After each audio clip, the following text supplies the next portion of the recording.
Welcome back. WFMY News 2 is preparing for our holiday blood drive coming up on Tuesday. So we're joined by Wes Haynes with the American Red Cross to talk to us a little bit about the importance of donation. So Wes, let's jump right back into this. Why is donating blood so important? What is the need specifically in our area? The need is always constant. Every 2 seconds in America, somebody will end up needing blood. The Red Cross has to collect about 2,700 platelet donations a day, over 12,000 blood donations a day to meet 2,500 hospitals across our country. And so the need is always great. And we know going into the holiday season that we will see a little bit of decrease of turnout. People are traveling for the holidays. People are doing other activities that don't allow them to come out to the blood drives. So knowing that, it's so important that we get out there and we do as best we can.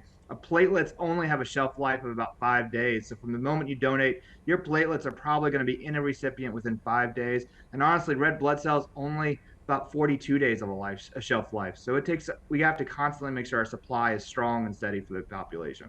So our blood drive is on Tuesday from 7 a.m. to 7 p.m. How does someone sign up? And let's say they can't make it out on Tuesday. How can they sign up for another blood drive? The best ways to sign up are at www.redcrossblood.org. If you're going to sign up for the WFMY blood drive, just type in WFMY. But if you're not, you can put your zip code in and it'll show you all the blood drives coming up in your area. You can also call 1-800-RED-CROSS and they can sign you up with an appointment as well. The final way to do it is you download our app, and our app will also show you all the blood drives in your area. But if you want to sign up for this blood drive, WFMY is the sponsor code. That's great. So folks, you don't just have to come out on Tuesday. There's plenty of opportunities to sign up. Wes, we're starting to get some more questions in from our viewers. This next question is, for people who know their blood type, what type is most needed or desired? There's always going to be a very high need for O negative and O positive blood because those types of blood can go to the most donors. That's the type of blood that you're going to put on an ER shelf when a patient comes in and you don't know what kind of blood type they have. So we always truly need the O blood the most. However, all blood is significant. All blood is helpful because donors out there who we know are recipients who are out there who know they need the blood and they need A positive. By able to match them up with A positive gives them the best chance for the best reactions to the blood that we give them. So in general, all blood is important so every recipient can get the blood they need the most. Can type 2 diabetics not on insulin, can they give blood and why? So in general, yes, diabetics are okay to give, but I will always recommend calling 1-800-RED-CROSS and talking with one of our professionals because sometimes it'll come down to something more specific than just saying your whatever condition you might have. So in general, yes, diabetes can still donate blood, but if you have any concerns about specific medications or medical history, please call 1-800-RED-CROSS. Absolutely. And bouncing off of that question, a viewer just asked me, can transplant patients, can they give blood as well?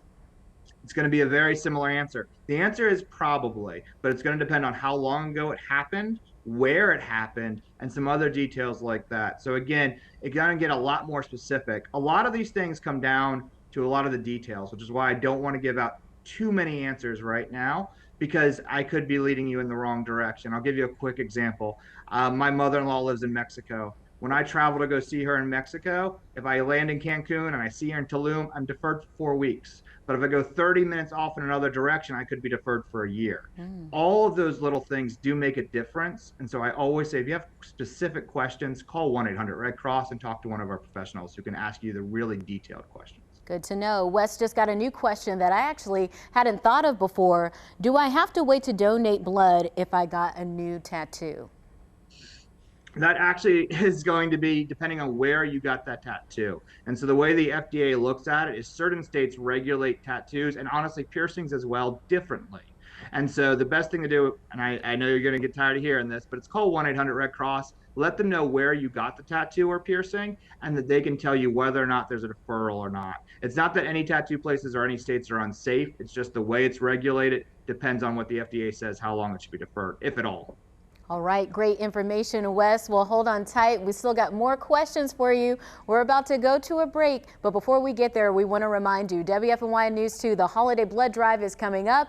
Details, you can see them on your screen. It's Tuesday, December 13th from 7 a.m. to 7 p.m. We're going to be at the Greensboro Coliseum Special Event Center. You can make an appointment on our website, or you can just show up. Every donation can save up to 3 lives. We hope to see you there.